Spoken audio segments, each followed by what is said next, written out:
Hey everybody, Marty Sleva here. I'm alongside Steve Butts. What's up, Marty? Steve, it's Comic-Con. It's crazy. It's amazing. I love San being Diego here. is ostensibly on fire. Good thing there are a lot of superheroes. That's here, exactly. Right? Most importantly, though, you got to see the Shadows of Mordor panel. Yeah. We got some story tidbits, so tell us what you saw. Yeah, they released a story trailer today, Okay. and a bunch of the guys who made the game, and Troy Baker, who voices the main character that you play as, Okay. Talion, were on hand to kind of tell people what the game's about. Yeah. Basically, the wraith that inhabits and resurrects Talion is none other than Celebrimbor. None other. The Celebrimbo's. Your mind just got Yeah, blown. I don't know what's happening right Allow now. me to break down for other people who don't know who Celebrimbor is, just who he is. He's the guy who forged the rings. Oh. He was an elf in the Second Age, was king of Eregion. Okay. And Sauron comes to him in this sort of beautiful aspect, right? Okay. And Sauron's in the trailer. You can see him looking all pretty and he's got the long hair, kinda sexy like Sauron. Winter-like.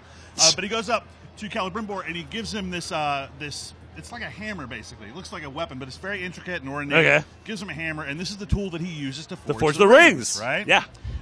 So the trailer goes back and forth between Celebrimbor in his ghost form now talking to Talion about, look, we got to take Sauron down. Yeah. And it turns out that Sauron, at one point, after the rings were forged, took the hammer back, went to Celebrimbor's family, and just killed them. Oh, classic Sauron. And then he captures Celebrimbor, kills him. Celebrimbor comes back as a wraith and decides, I got to get my revenge on this guy. Okay. So he's like a benevolent spirit that is inhabiting.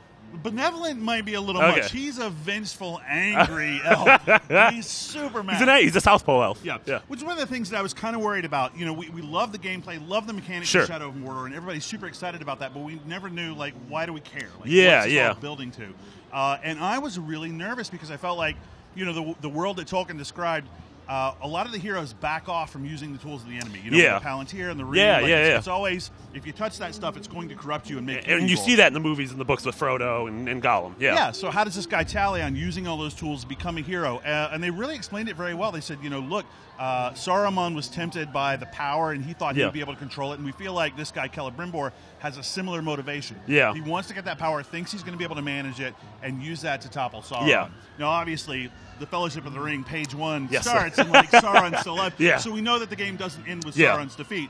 We're not 100% sure where it does end up, but they have promised some sort of satisfying thematic narrative conclusion to this particular arc. I really like the idea of this sort of revenge tale of a spirit that's inhabiting the body of this ranger, and it's this, like, not only does the spirit and the ranger want to get revenge, but it's also sort of the schism that's forming between them. Like, I have the feeling at a certain point he's like, dude, get out of my body. Like, not a huge fan of what's going on right now, so I find that really interesting. Yeah, the third character in this motley group is Gollum himself. Oh, wow. Who's come to Mordor between the events of The Hobbit and The Lord of the Rings to find the ring. And because of his association with the power of the ring over so many years living in the mountains, he can actually see Celebrimbor. Okay. And his role in the game is he serves as sort of a sidekick to the main character, and he goes out and finds heirlooms and artifacts and relics from a bygone age. And as he finds them, Celebrimbor unlocks more and more of his memory and gets greater and greater in power. Okay. Which I think is really cool. So, I think, that's a really cool hook for the game. yeah, like I said, I mean, we're super jazzed about the Nemesis system and sort of Batman Arkham meets Assassin's Creed gameplay. And now we know, like, that it all has a what I think is a satisfying narrative, an actual cool context. package. Yeah, absolutely. That is awesome. So and they moved it up a week too. Yeah, it's coming out in September. 30th, yeah, no more October. Yeah. Jeez, thank you.